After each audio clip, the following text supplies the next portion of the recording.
ஓம் ஸ்ரீ சாய்ராம்.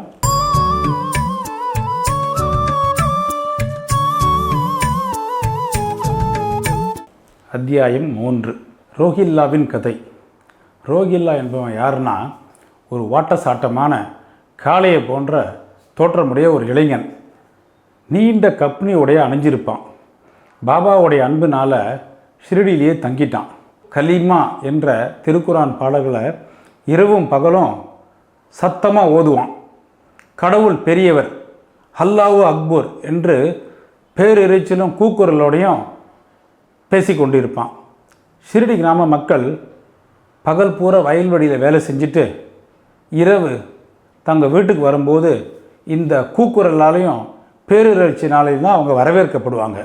ஷிரடி கிராம மக்கள் கொஞ்ச நாள் பொறுத்து பார்த்தாங்க, அமைதியாக இருந்தாங்க. அவங்களுடைய தூக்கமும் கெட்டுப்போச்சு.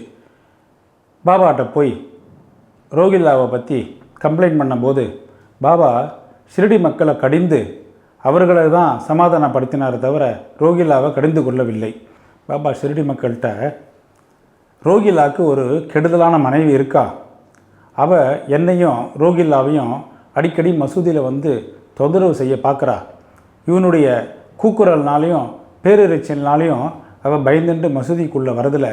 அதனால் எங்களுக்கு நிம்மதியும் மகிழ்ச்சியும் கிடைக்கிறது. அதனால் நீங்கள் பெருசுப்படுத்த வேண்டாம். ஏன்னா பாபா எப்போவுமே கடவுளுடைய பெயரை பேரிரைச்சலாகவும் கூக்குரலாகவும் வேண்டுதல் செய்கிறதுல அவர் ரொம்ப விருப்பப்படுவார். ஆனால் உண்மையிலேயே ரோஹில்லாவுக்கு ஒரு மனைவியே கிடையாது.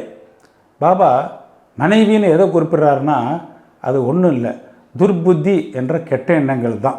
இத்தகைய அழகான விலைமதிப்பற்ற வார்த்தைகளை கேட்டு நான் பாபாவை தவிர வேறு எந்த குருவுக்கும் இனிமேல் பணிவிட செய்ய போகிறதில்லன்றதை முடிவெடுத்துட்டேன் அப்படின்னு ஆசிரியர் சொல்கிறாரு. பாபா அன்னாசின் சனிக்கிட்ட சொல்லியிருந்தார் இல்லையா, அது எனக்கே சொல்லப்பட்டதுன்னு ஆசிரியர் சொல்கிறாரு. அவர் மனசில் நமக்கு ஒரு வேலை கிடைக்குமா அப்படின்னு ஒரு கலக்கம் இருந்த நேரத்தில் பிற்கால நிகழ்ச்சிகள் உண்மை ஆயின. அவருக்கு ஒரு குறுகிய கால அரசாங்க வேலை கிடைக்கிறது. அதிலிருந்து விடுபட்டு அவர் சுதந்திரம் அடைஞ்சிடுறாரு. பிறகு பாபாவின் பூரண அடியவர் ஆயிடுறார் அவர்.